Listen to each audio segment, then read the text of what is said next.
Vivre avec seulement 1500 € par mois en Asie, non seulement c'est possible, mais ça va vous offrir aussi un cadre de vie relativement confortable. À travers cette vidéo, je vais vous montrer mon top 5 des destinations où vivre pour ce budget-là que j'ai personnellement testé et approuvé.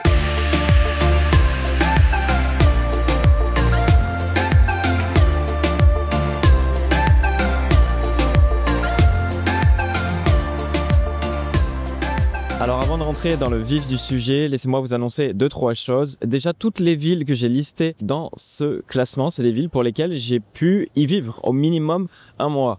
Et pas en tant que vacancier à faire la teuf tous les week-ends, mais vraiment en tant que digital nomade. Donc j'ai cherché des logements qui étaient adaptés sur des durées plutôt longues où j'aurais pu potentiellement me projeter de rester plus longtemps. J'ai vécu en ayant un rythme de travail on ne peut plus classique, donc ce qui fait que du lundi au vendredi, j'essayais d'avoir ma routine et le week-end, j'essayais de profiter un petit peu. Et ça, mine de rien, ça pèse dans mon analyse. Et enfin, la dernière chose que je voulais indiquer, c'est également que tous les budgets que j'ai créés pour ces différentes destinations, ils sont basés sur un mode de vie qui est assez simple. Si vous avez des vices, si vous avez des besoins précis, ça peut être, je sais pas, peut-être que vous êtes addict au tabac, peut-être que vous avez besoin de sortir tous les week-ends et consommer beaucoup d'alcool, peu importe, tout ça, automatiquement, ça va faire grimper votre budget. Et moi, je ne l'ai pas pris en compte. Pourquoi je dis ça? C'est simplement pour nuancer mes propos si jamais vous avez des besoins qui sont un petit peu différents d'une personne lambda. Voilà, je pense que c'était important de le préciser. En tout cas, vous allez voir que ce classement va peut-être vous surprendre, surtout la dernière destination, donc je vous invite à bien rester jusqu'à la fin. Première destination qui n'est autre que la capitale de la Thaïlande, et oui, vous l'aurez compris, on parle de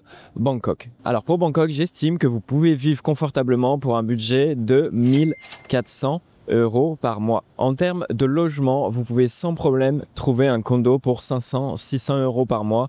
Et attention, là, vous allez avoir un condo avec une magnifique piscine, salle de sport intégrée, sûrement sauna, peut-être même ice bath, bref, tout ce qui vous permet d'avoir un confort, un haut standing comme on dit. Si vous louez sur plusieurs mois, parce qu'il faut savoir une chose, c'est que maintenant à Bangkok, vous êtes obligé de louer un condo sur minimum 6 mois, et ça va tirer les prix vers le bas. Donc vous pouvez vous permettre de très beaux logements pour à peu près 500-600 € par mois, c'est largement jouable. En termes de nourriture, la Thaïlande est connue pour ça, délicieuse street food, 1 €, 2 € par plat sans problème. Et même si vous commandez ou vous allez dans des restaurants occidentaux, vous pouvez vous en sortir pour des prix très intéressants. Il y a beaucoup de centres commerciaux à Bangkok. En fait, dans les centres commerciaux, par exemple, les restaurants sont globalement pas très cher. Alors certes, on n'est pas sur les jolis restaurants qu'on peut trouver en rooftop, mais quand on fait attention à son budget, on fait aussi attention où l'on va. Donc là-dessus, je peux vous assurer que niveau nourriture, Bangkok peut être très abordable, à condition d'aimer la nourriture thaï. Côté transport, il y a plusieurs options qui s'offrent à vous. C'est soit vous prenez le BTS, le Skytrain, ou alors vous vous déplacez en taxi, en grab taxi, moto-taxi, je vais m'expliquer comme ça, ou alors vous louez un scooter. Honnêtement, la location de scooter, il y en a assez peu qui qui font ce choix tout simplement parce que Bangkok, la route, quand on n'est pas habitué, je vous avoue que c'est un petit peu rock'n'roll. Par contre, se déplacer en mototaxi, pour moi, c'est la solution qui est la plus adaptée parce que déjà de 1, c'est la plus rapide, vous allez éviter la plupart des bouchons et les trajets vont vous coûter 1, 2, 3, 4 € et vous pouvez littéralement traverser la ville. Donc c'est vraiment ce que je vous recommande et ça peut être très abordable. Et côté coworking, là, automatiquement, il faut payer à la journée. Ça dépend de vos attentes, ça dépend d'où vous allez. J'ai pu visiter des coworking qui étaient très jolis, mais assez chers. Donc, je dirais 150 € par mois de ce côté-là. Ça dépend si vous avez vraiment ce besoin, parce que vous pouvez quand même travailler depuis des cafés, sachant qu'à Bangkok, alors, j'estime qu'il n'y a pas forcément des très beaux cafés, mais par contre, il y a beaucoup de chaînes qui vous permettront de bosser sans problème. Il y a du Starbucks, il y a d'autres cafés qui sont similaires au Starbucks où vous pouvez vous poser pour bosser sans avoir à payer. Donc voilà, c'est aussi important de le mentionner. Quelques avantages sur Bangkok, c'est une mégalopole très moderne. Côté hôpitaux d'ailleurs, c'est très bon aussi. Très important de le mentionner. Vous avez pas de mal à vous déplacer comme indiqué juste avant. Le réseau, que ça soit le métro, que ça soit le Skytrain, que ça soit les Grab, il y en a dans tous les sens. Vous n'aurez aucun mal à vous déplacer à Bangkok. La street food est délicieuse. Ça fait partie des points forts de cette ville parce que vous mangez littéralement pour pas cher. Et puis il y a plein de marchés de partout, donc en plus de ça, vous y allez le soir. Je trouve que c'est assez convivial. Et bien évidemment, qui dit Thaïlande dit option pour les visas, que ce soit des visas long terme, que ce soit même sans visa. Bon, pour l'expatriation, vaut mieux avoir un visa. Il y a plusieurs possibilités et c'est globalement des visas qui sont assez abordables. J'entends par là, vous avez par exemple le visa Digital Nomad qui est quand même un très bon compromis et vous permet en plus d'avoir votre résidence fiscale en Thaïlande que demande le peuple. Bon, sur les inconvénients, c'est très urbain, il y a peu de nature, c'est bruyant et la pollution est à mes yeux un vrai problème à Bangkok. Je connais pas mal de gens qui quittent Bangkok à cause de la pollution, qui ont des problèmes au nez à cause de la pollution. Croyez-moi, il faut y être pour vraiment s'en rendre compte.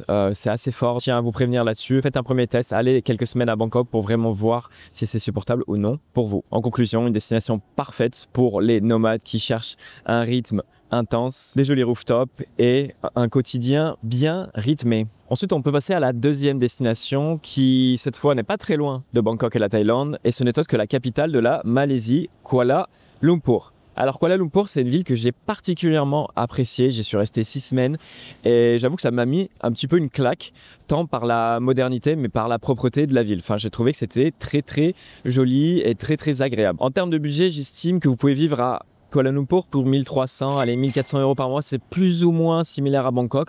Ça sera, je pense, un petit peu plus cher sur les logements si vous voulez un logement d'une qualité similaire à ce que la Thaïlande offre. J'estime que vous pouvez trouver quelque chose d'assez intéressant entre 450 et 650 €. Ça dépend de vos attentes et ça dépend surtout de l'endroit où vous êtes situé. J'avais un appartement quand j'y suis allé à côté des Petronas Towers, donc c'était parfait. Je pouvais tout faire à pied, ce qui vaut de l'or en Asie, hein, très clairement. Mais j'avoue que je le payais pas loin de 700 € si je dis pas de bêtises. Alors je m'y suis pris un peu tard, c'est ce qui joue aussi. Et j'y suis resté que 6 semaines, donc c'est ce qui joue aussi sur le prix. Si vous restez plus longtemps, vous pouvez tirer les prix vers le bas. Mais ça représentait un petit budget. Si vous cherchez ailleurs, vous pouvez avoir beaucoup moins cher. Vous avez énormément de choix possibles sur la nourriture. Donc là, pareil, avec un budget de 250 € mensuel, vous pouvez vous en sortir. La street food est excellente en Malaisie, bien que quand même très épicée, mais excellente quand même. Vous avez quand même pas mal d'options sur la nourriture occidentale. De ce côté-là, moi, j'ai pas vraiment été déçu. Alors certes, on a moins d'options qu'en Thaïlande, je trouve. Mais il y a quand même de quoi faire. On est sur des prix qui sont assez raisonnables, hein, 5-6 € par plat, c'est jouable dans certains restaurants. Pour le transport, vous avez le métro qui est relativement bien servi et le réseau Grab, en l'occurrence de taxi, fonctionne aussi très bien. J'ai pas eu de problème de ce côté-là. Je trouvais juste qu'il y avait parfois un petit peu d'attente sur certains Grab. J'attendais, ça m'est arrivé d'attendre 10-15 minutes. Alors pour vous, c'est peut-être pas grand-chose, mais en Asie, en principe, on n'attend pas trop pour avoir un taxi. Là, j'avoue que c'était parfois un petit peu plus long, mais très abordable. Et les espaces de coworking sont également nombreux, un petit peu moins chers qu'en Thaïlande, je dirais autour de 100 € par mois pour un espace de coworking. Alors qu'est-ce qu'apporte Kuala Lumpur exactement de positif? C'est une ville très moderne où on peut beaucoup marcher. Très important de le mentionner. On a un bon niveau de vie, c'est aussi relativement safe, donc là-dessus pas de réel problème. L'avantage de la Malaisie, c'est que vous pouvez faire votre test sur 3 mois. Vous avez, en tant que ressortissant français par exemple, 3 mois sans visa, ce qui est quand même assez pratique. Vous avez une communauté d'expatriés qui est très stable. J'ai un membre dans ma communauté privée, les Nomades Libres, qui vit en fait à Kuala Lumpur et qui m'a dit qu'il y avait énormément d'after work et la communauté est très intéressante de ce côté-là. Donc ça, c'est bon à savoir. D'ailleurs, le lien est tant mieux si jamais vous voulez en savoir plus sur ma communauté. Donc un bon rapport qualité-prix. A contrario, automatiquement, les côtés négatifs, il y a une vie nocturne qui est quand même bien en dessous de Bangkok. Bangkok, pour être sincère avec vous, c'est très intense, peut-être trop intense. Kuala Lumpur, je ne vais pas dire que c'est radicalement l'opposé, mais c'est beaucoup moins intense. Il y a cependant quand même pas mal de soirées que vous pouvez faire. Il y a des très beaux rooftops, donc là-dessus, il ne faut pas s'inquiéter, mais c'est moins intense que la Thaïlande, de manière générale. Je trouve aussi que le climat est relativement humide, et ça, c'est aussi important de l'indiquer. Et vous avez les visas à long terme qui ne sont pas toujours évidents à avoir. Le visa Digital Nomad, par exemple, il a des restrictions, des contraintes, ce qui fait que peu de gens réussissent à l'avoir et ça c'est un petit peu dommage du côté de Kuala Lumpur. Par contre, il me semble qu'ils ont un bon visa pour les retraités, ça c'est à noter. Donc pour moi, destination parfaite pour ceux qui cherchent de la modernité, un cadre de vie très agréable, pas trop de pollution parce que oui, à Kuala Lumpur il y a moins de pollution, beaucoup moins de pollution que dans des grandes villes comme Saigon ou Bangkok et du coup des personnes qui cherchent un rythme de vie moins intense que ce que peut proposer Bangkok. Troisième destination, c'est tout simplement celle où je tourne cette vidéo, c'est Canggu en Indonésie, enfin à Bali pour être précis. Alors pour Bali, 1400 € par mois, vous pouvez avoir une vie plus que décente. Tout dépend des logements que vous avez, de vos attentes au niveau des logements et d'où sont situés vos logements. Si vous visez une villa, vous pouvez oublier ce budget, c'est le budget juste pour la villa. Mais si vous vivez en guest house, je vous assure que vous pouvez trouver un logement pour 300, 400, 500, 600 € sans problème. Et si vous ne me croyez pas, je vous invite à regarder la vidéo que j'ai sortie sur Bali où je vous montre qu'on peut vivre pour 1000 € par mois. C'est assez surprenant. Pour les restos, bon, c'est vrai qu'on a un choix qui est immense, que ce soit les warung, donc les restos locaux, mais aussi la nourriture occidentale en livraison ou sur place. Là, je prendrais un budget un peu plus large, plutôt 250, 350 €. Pourquoi? Parce qu'il y a beaucoup de tentations à Bali. Vous pouvez manger absolument toutes les cuisines possibles, tous les plats possibles, c'est incroyable, mais du coup, on est vite tenté pour, je vais dire, surconsommer ou du moins se faire plaisir un peu plus souvent. Bon, en termes de nourriture locale, par contre, là, c'est du 2 € par plat, mais c'est pas aussi bon qu'en Malaisie ou en Thaïlande. C'est mon avis perso, mais je pense que vous serez nombreux à confirmer ça. Pour la location du scooter, alors là, vous pouvez tirer les prix vers le bas. Si vous prenez le classique scooter, le Scoopy que les 3/4 des gens ont ici, vous pouvez vous en sortir entre 50 et 70 € pour la location de ce scooter. Si vous voulez quelque chose d'un peu plus gros, type N-Max, là on est plutôt autour d'une centaine d'euros. Mais si vous faut un simple moyen de locomotion, c'est quand même hyper agréable de pouvoir payer aussi peu d'argent pour ça. Et pour les coworking, ben, il y a très sincèrement énormément de coworking à Bali. L'avantage, c'est qu'il y a beaucoup de coworking, vous n'êtes pas obligé de payer pour y rester. Enfin, vous êtes obligé de consommer. Ce qui fait que si vous prenez un café, une noix de coco, vous pouvez rester la matinée. Ça vous coûte quoi, 2-3 € de rester une demi-journée, ce qui est quand même sacrément agréable. Si vous cherchez les coworking premium, là oui, il va falloir payer à la journée et il y en a tout un tas. Mais ça ferait un peu péter notre budget, donc je vais pas le mentionner. Les plus automatiquement à Bali, un lifestyle vraiment chill. Ici, on est détente. Les Balinais sont très accueillants, très agréables. Ils parlent assez bien anglais, donc on peut échanger avec eux. Pourquoi pas sortir avec eux? C'est vraiment possible de faire la fête avec des Balinais, hein, je vous assure. Il y a une nature qui est assez surprenante. Vous avez le mix entre la plage qu'il y a derrière moi, mais des rizières. Vous pouvez vous perdre dans les rizières. Il y a des cascades, il y a des montagnes. Au nord de Bali, il y a vraiment de belles montagnes. Donc vous pouvez très facilement vous déconnecter à Bali. Contrairement à ce que certains disent sur YouTube, oui, Bali, tout est bétonné. Oui, Canggu est bétonné. Mais vous prenez votre scooter pendant 45 minutes, 1 heure, vous êtes perdu et il n'y a que des locaux autour de vous. Et c'est ça la force de Bali. Il y a beaucoup d'événements et de meet-up pour les digital nomades, les expatriés. Il y a une vraie communauté d'expatriés, qu'elles soient françaises ou internationales, que ce soit des familles, des jeunes. Ça, c'est un gros point. Et il y a une variété de visas possibles à Bali. Vous pouvez créer votre société, ce qui vous permet de rester longtemps. Vous pouvez faire comme moi un E33G, donc le Remote Worker KITAS. C'est le visa en gros digital nomade. Il y en a encore d'autres. Il y a le D12 qui est possible. Bref, il y a vraiment beaucoup de choix et ils sont pas si durs d'accès que ça. Donc ça vaut le coup de regarder. Les moins, bon, j'en ai pas listé beaucoup. Je dirais le premier, c'est le trafic. C'est vrai qu'il y a un problème de trafic à Canggu. On peut se retrouver bloqué, bien que on peut aussi l'éviter. Ça dépend de vous. Je dirais qu'on perd un peu l'authenticité de Bali quand on est à Canggu parce qu'il y a beaucoup moins de rizières, il y a beaucoup moins de, il y a peu de temps, puis voilà, c'est un peu moins authentique, mais ça reste un cadre de vie quand même très agréable pour le long terme. Pour moi, Bali, ça correspond parfaitement aux digital nomades, aux créateurs de contenu, aux freelancers qui ont besoin d'inspiration, qui ont besoin d'avoir la mer proche d'eux, qui ont besoin de rencontrer énormément de monde et qui ont besoin quand même de s'imprégner d'une culture assez marquante parce que mine de rien, la culture balinaise est tout de même marquante. Voilà pour cette destination. On se rapproche de la première destination. Juste avant, la deuxième, c'est n'est autre que Da Nang au Vietnam. Alors peut-être que vous m'avez connu grâce à ma vidéo sur Da Nang qui ont plutôt bien marché. Il est vrai que Da Nang au Vietnam, c'est clairement une des destinations les plus tendances du moment. Et ça, pour plusieurs raisons. Déjà, à Da Nang, il est tout à fait possible de vivre pour 1000 à 1100 € par mois et vivre, encore une fois, dans des conditions dans de bonnes conditions, hein. Je vous parle pas de logements éclatés au sol, non. Je vous parle de beaux logements avec piscine à 2 à 5 minutes à pied de la mer. C'est tout à fait possible. La nourriture locale déjà est très bonne, relativement saine et surtout ultra abordable. J'ai mangé des fois pour 1 €, 2 € au Vietnam sans problème et je me suis pété le bide littéralement. Donc de ce côté-là, hyper intéressant. Et pareil, si vous commandez de la nourriture occidentale, si vous allez au restaurant pour manger de la nourriture occidentale, vous pouvez vous en sortir pour 4 € par plat. Les prix au Vietnam, il faut y aller pour le croire, c'est vraiment très bas, très abordable. Donc vous allez vous régaler pour pas cher, ça je vous l'assure. Au niveau de la location du scooter, tout dépend encore une fois du scooter que vous avez. Si vous prenez un scooter assez moderne, assez récent, assez puissant, là ça va être une centaine d'euros, mais vous pouvez prendre quelque chose d'un peu moins puissant, pas forcément dernier cri. vous pouvez vous en sortir pour 70 €. Donc un petit peu similaire à Bali en termes de prix, je trouve. D'autant plus qu'à Da Nang, c'est hyper agréable de se balader en scooter. Vous avez des grandes routes, pas trop de trafic du côté de la plage, là où la plupart des expats vivent. Donc là-dessus, vraiment pour moi, c'est le meilleur moyen de locomotion que vous pouvez avoir. Vous pouvez aussi commander des taxis ou taxis-scooters, très abordable aussi. Ça m'est arrivé de faire 2 heures de route pour une vingtaine d'euros en taxi. C'est pour vous donner une idée.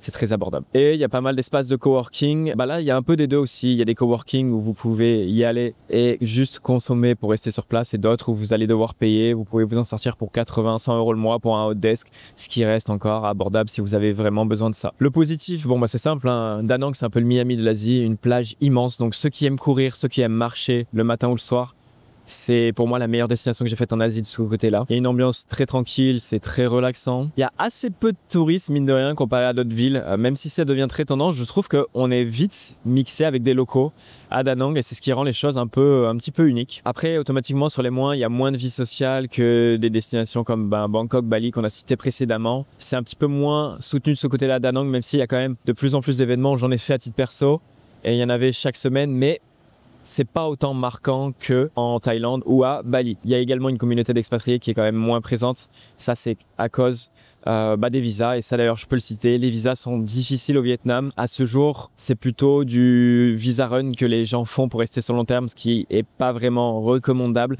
Cependant, il y a un golden visa qui est sur le point de faire son apparition au Vietnam. C'est les dernières infos qu'on a eu. Alors pour l'instant il n'est pas encore sorti, du moins au moment où je fais cette vidéo, mais s'il sort, on parle d'une possibilité de rester 10 ans sur le pays. Donc c'est vraiment que le Vietnam, ça y est, évolue et s'ouvre encore plus au tourisme. Donc ça, c'est affaire à suivre, on verra bien ce que ça donne. Donc pour moi, une destination parfaite pour ceux qui ont besoin de nature, qui ont besoin d'une grande plage, qui ont besoin de tranquillité pour se concentrer sur leur projet. Et pour finir ce top 5, la première destination n'est autre que Chiang Mai en Thaïlande. Et oui, on retourne en Thaïlande pour cette dernière destination. Alors pourquoi j'ai choisi Chiang Mai pour ce top? À vrai dire, Chiang Mai, c'est une destination qui m'a vraiment mis une claque. Quand j'y suis allé, je me suis dit, waouh, c'est quoi ce cadre de vie qu'on a ici? Déjà, comparé au sud de la Thaïlande, aux îles, voire même par rapport à Bangkok, on est sur un coût de la vie qui est très très bas. Le coût de la vie à Chiang Mai est très similaire au coût de la vie que vous avez à Da Nang. C'est-à-dire qu'avec 1100 € par mois, vous allez vivre comme un pacha à Chiang Mai. Vous avez vraiment tout ce qu'il faut pour 1100 € par mois. Bien entendu, je compte pas les extras si vous avez besoin de faire des activités, des excursions, tout ça. Mais pour littéralement vivre dans le confort, c'est tout à fait possible pour ce budget. Au niveau des logements, c'est très variable. Si vous voulez un condo assez similaire à ce que vous pouvez trouver à Bangkok, à Pattaya, à Phuket, peu importe, vous êtes autour de 500 € par mois, mais je vous assure que vous pouvez louer une maison ou une chambre dans une maison pour 200, 300, maximum 350 € par mois. J'ai croisé pas mal de gens qui ont eu des loyers aussi peu chers, ce qui rend les choses assez folles tout de même. La nourriture locale, qui dit Thaïlande automatiquement dit excellente nourriture locale. La street food est vraiment pas chère à Chiang Mai. Je mangeais parfois pour 30, 40, 50 centimes et des belles portions. Les restaurants occidentaux sont nombreux, sont assez abordables aussi, 6 €, max 7 € par plat. Donc si vous mixez les deux, votre budget nourriture peut être très très intéressant au mois. Au niveau du scooter, même chose, même constat qu'à Bali ou à Da Nang, vous pouvez louer un scooter à partir de 60 € par mois, ce qui est très abordable. C'est d'ailleurs le moyen de locomotion que je vous recommande à Chiang Mai. Il n'y a pas trop de bouchons, ça circule bien, les routes sont larges. C'est un bon compromis. Vous pouvez bien entendu prendre des taxis, vous pouvez prendre des taxis scooters, ça, il n'y a aucun souci. Mais si vous êtes à l'aise en scooter, c'est vraiment ce que je vous recommande et les tarifs sont hyper abordables. En plus d'avoir des pleins d'essence qui coûtent 2 € à chaque fois, donc là-dessus, aucun problème. Pour les espaces de coworking, alors à Chiang Mai, il y en a énormément. Il y a vraiment beaucoup d'espaces de coworking. Ça varie entre 60 et 120 € le mois, donc pour tous les budgets, pour toutes les bourses. Et il y a énormément de cafés où se poser pour travailler. Donc si vous n'avez même pas envie de payer un coworking, c'est tout à fait jouable. Alors à titre perso, je trouve que les plus de cette ville, c'est déjà le paradis des freelancers, le paradis des digital nomades en termes de réseau. À Chiang Mai, je pense que c'est une des meilleures destinations pour se faire son réseau. Il y a énormément d'expatriés et de nomades, bien entendu. C'est fou, faut y aller pour s'en rendre compte. Il y a toutes les semaines des événements, des after-work dans tous les sens. Vous pouvez tout le temps rencontrer du monde, c'est ultra facile. Vous avez vraiment ce slow life, sabai, la vie tranquille, la vie paisible. Vous avez les montagnes qui sont tout autour. Vous pouvez faire des jolies randonnées, vous pouvez vous poser dans des cafés avec vue sur les rizières. On a vraiment cette ambiance chill qui m'a particulièrement marqué. Voilà. qui marque la plupart des gens. C'est pour ça que les gens restent là-bas. C'est vraiment très agréable au quotidien. Vous avez, comme partout en Thaïlande, quasiment de bons hôpitaux aussi. L'aéroport qui est à 5-10 minutes du centre-ville. Alors ça peut créer quelques nuisances sonores, mais qu'est-ce que c'est pratique quand vous arrivez à l'aéroport et que vous êtes à 5-10 minutes de chez vous. Ça va super vite. Automatiquement, qui dit Thaïlande dit visa, bah voilà, comme ceux que j'ai mentionnés pour Bangkok. Des visas qui sont quand même relativement accessibles pour la Thaïlande. Donc là-dessus, c'est bon à savoir. Les moins, bah automatiquement, le gros point noir, le gros côté négatif de Chiang Mai, c'est la saison des brûlés, donc ce qu'on appelle la smoky season / burning season.